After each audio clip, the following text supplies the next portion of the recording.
everyone, and how are you today? I can't believe that this is our last week in school before half term. Time certainly does fly.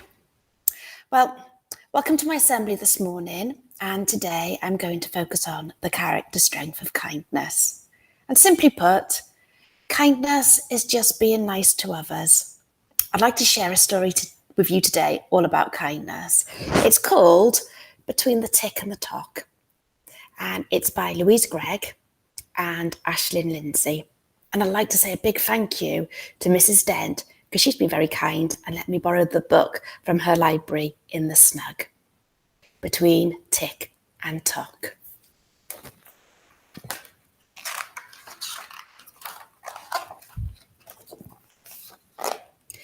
Tick-tock, tick-tock, the city shouts, hurry, can't stop, no time.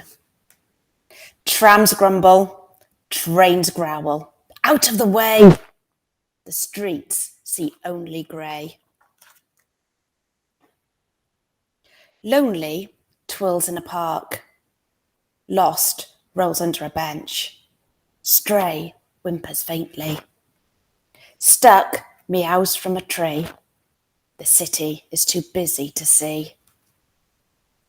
But high above the bustle, where weary wings take rest, are eyes that watch and hands that know it's time to pause the clock. And for one tiny moment between tick and tock, the city shudders to a stop.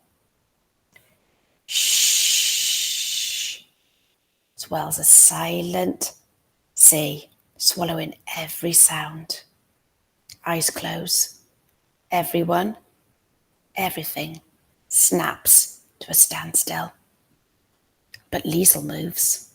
She weaves where frenzy is now freeze, down steep stone steps to the street below. No one sees. No one knows how a garden grows in a blink. Green, pink, and purple glow as grey slinks away. The little alley both feels pretty and whispers, thank you. While the clock holds its breath, Liesel threads through the stillness. Two ladies in hats stand like statues. Don't argue, there's plenty for each of you, and crumbs for a speck of sparrow too. And up comes down, as Liesel's three gentle words carry stuck back to the ground. Next, down goes up. Oh, baby blackbird, you have jumped from your nest too soon. Wait for your feathers to grow and your wings to beat strong. All safe now. But the silent city still wears a frown. A smile is flipped upside down by worry. It's all right, murmurs Liesel. The Book of Tigers is back on time. The librarian loves this book too. When the clock starts again, the city will roar, but you can talk tigers together in whispers. Outside, Liesel dashes and darts to match and mend. Well, Lonely finds a friend.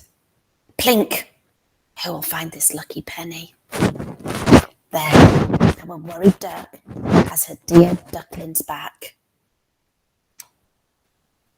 Sometimes a city needs a hand. Two tiny arms to reach out to lost. And sometimes a city needs a little nudge. Oh, cries Liesel, a kite should be soaring up, up, up. As for a precious purple passenger, please, driver, whispers Liesel, stop by a lilac bush. But the clock is calling Liesel back, for city cannot stay at stop, stuck between tick and tock. Clutching a bundle with two velvet ears, Liesel races home. And from her window, high above, she blows grey far away. As Tick turns to talk, suddenly silence blutters back to sound. Eyes open, stillness stirs and stumbles, and the city rumbles back to life. Tick-tock, tick-tock. The city sings and sparkles. An alleyway hears, "Oh, how pretty!" A penny shines between two red shoes. Cut hands open. This is your stop. Goodbye, butterfly.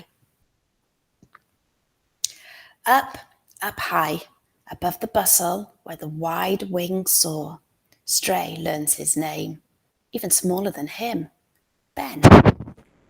And if the streets should lose their way again, kind hands know what to do. Liesel will just reach up. Tick-tock, tick-tock, tick. Who says a city never stops? I hope that you enjoyed that beautiful book. And in the book, Liesel did so many acts of kindness, unseen acts. People didn't know who it was who was being kind. We call it random acts of kindness when we just do kindness to others that others never necessarily know who it was that was kind to them. I wonder what acts of kindness you can do this week, maybe around school, at home, and in your community. And remember, acts of kindness don't have to be big, flamboyant gestures. They can just be really small gestures, like helping the little butterfly find the lilac bush. I wonder what you're going to do this week to really develop your character strength of kindness. I know that you'll all do a brilliant job at it, as you always do. Have a wonderful week of learning this week, children.